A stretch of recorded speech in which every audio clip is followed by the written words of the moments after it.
2 டேஸாவே health இஷ்யூனால ரொம்பவே சிம்பிளான சமையல் தான். ஆனாலும் இந்த மாரி செய்றது நெறைய பேருக்கு பிடிக்கும்.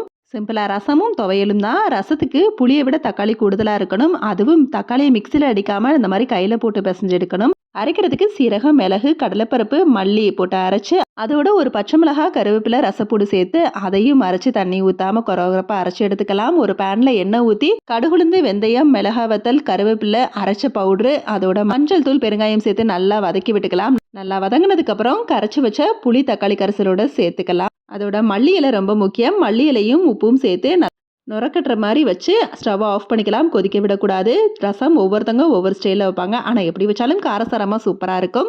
அதோட துவையலும் ரெடி பண்ணிட்டேன். அதுவும் சூடான சாதத்தை நல்லா கரண்டி வச்சு மசிச்சு அந்த ரசத்தையும் ஊற்றி துவையலும் வச்சு சாப்பிட்றப்ப செம்ம டேஸ்ட்டாக காரசாரமாக சூப்பராக இருக்கும். சமையல் முடிச்ச கையோட எடுத்த பொருளை அந்தந்த இடத்துல வச்சிட்டோம் அப்படின்னா கிச்சன் கவுண்டர் டாப்புமே கிளம்ஸியாக இருக்காமல் நீட்டாக மெயின்டைன் ஆகும்.